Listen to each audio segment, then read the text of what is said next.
Shabbat Shalom. History was made this week as we witnessed Hillary Rodham Clinton get the nomination. Many of us wept, poured champagne, called our mothers, and called our daughters. For those of us who have been following Hillary's career, this may have seemed like an inevitable progression, but we need to acknowledge the immensity of this historical moment, that in 2016, we have shattered the glass ceiling.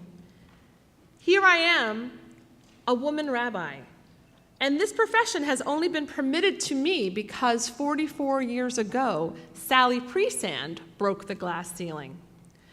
And only in 1920 was the 19th Amendment adopted, giving women the right to vote.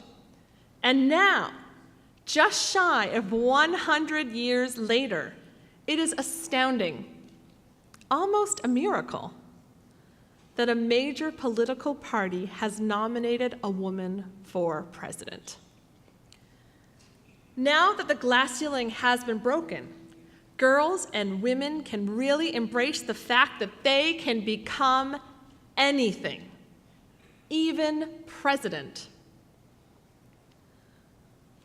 But like with all historical narratives, things aren't so simple.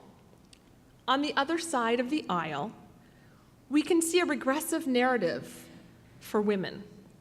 In a recent New York Times op-ed called "Why Men Want to Marry Melanias and Raise Ivankas," Jill Filipovic writes, "In our reluctantly feminist America, one question this election poses is whether we've evolved enough to value women as individuals instead of assessing them relationally, as an attractive wife supporting her husband, or as a high-achieving daughter reflecting flattering light back on her parents."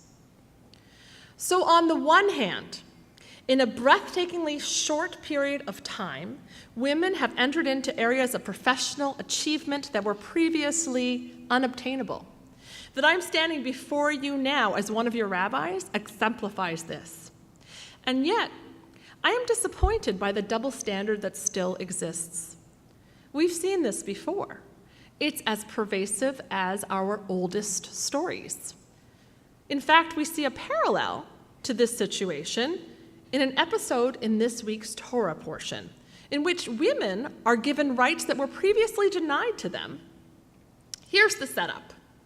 The Israelites are on their way to Canaan, and they take a second census. They are so close to the promised land now that they're already talking about how it will be divided. The census takes account of all the male heads of households, and God tells Moses that each tribe would be appointed a portion of the promised land, and that this land would be an inheritance passed from father to son. A group of 5 sisters, Mala, Noah, Hogla, Milcha, and Tirzah, collectively known as the daughters of Zelophehad, present a challenge to the system of land division. They approach Moses to ask that the land that would have been given to their deceased father be given to them, lest it be lost to their clan forever, as Zelophehad had no sons. Instead of answering them directly, Moses turns to God to ask for counsel. In a show of emphatic support, God answers, "The daughters of Zelophehad speak justly," or "rightly the daughters of Zelophehad speak. You shall give them a hereditary holding among their father's kinsmen." And if it weren't abundantly clear, God reiterates, "Transfer their father's share to them."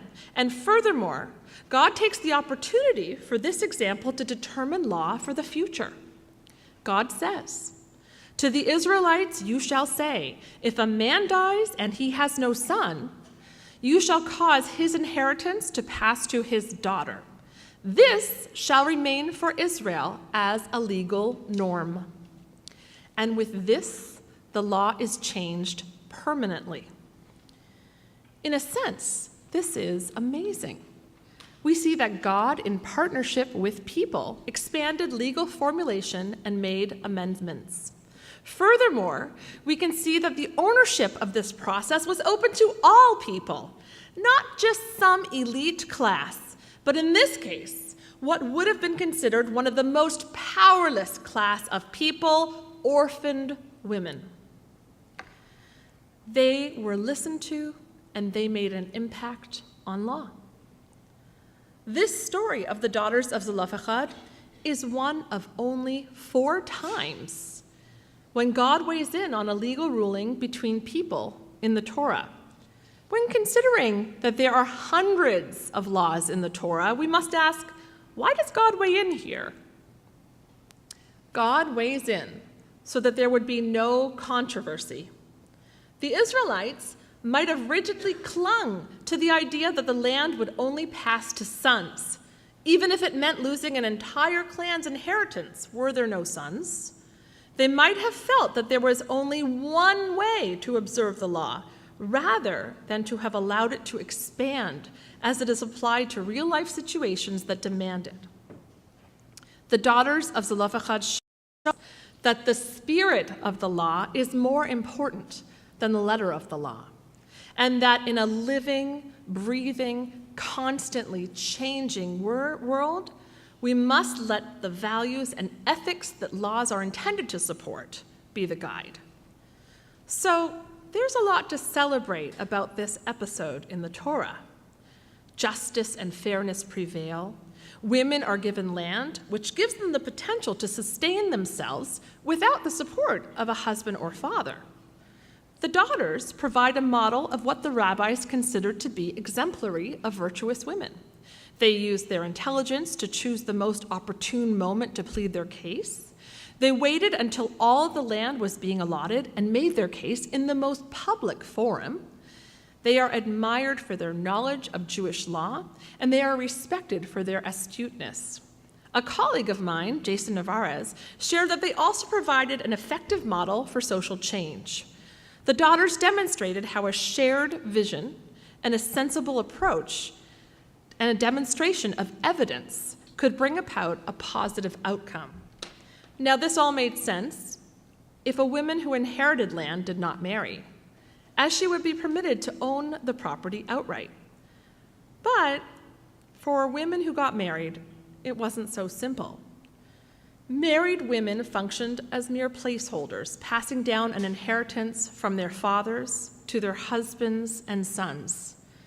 After the law was given that the daughters could inherit their father's land, the leaders from the tribe Manasseh, the tribe to which the daughters belonged, challenged it and added a clause that stated that if a daughter inherited land, that daughter must marry within the tribe of Manasseh so that the land would ultimately pass to her husband and stay in the tribe.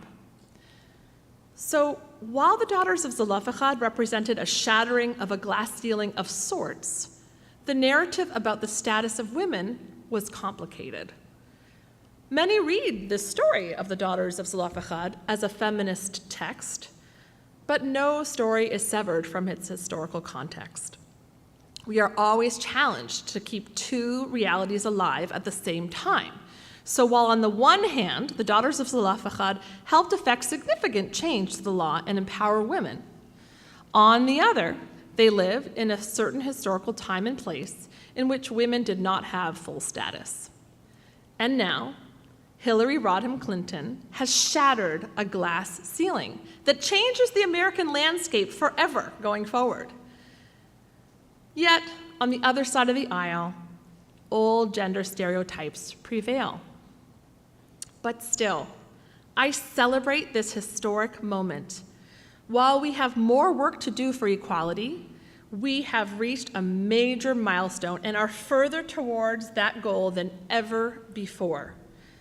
After Hillary Clinton was nominated, in her acceptance speech, she said, "Tonight, we've reached a milestone in our nation's march towards a more perfect union.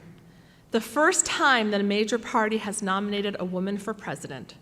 Standing here as my mother's daughter and my daughter's mother, I am so happy this day has come, happy for grandmothers and little girls and everyone in between.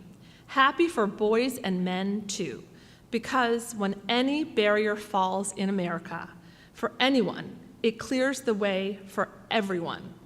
When there are no ceilings, the sky's the limit. On this Shabbat, may we wonder about possibilities. Let us consider a future for our children and realize that our choices matter. May our children's inheritance be equality, compassion, strength, justice, and peace. Shabbat Shalom.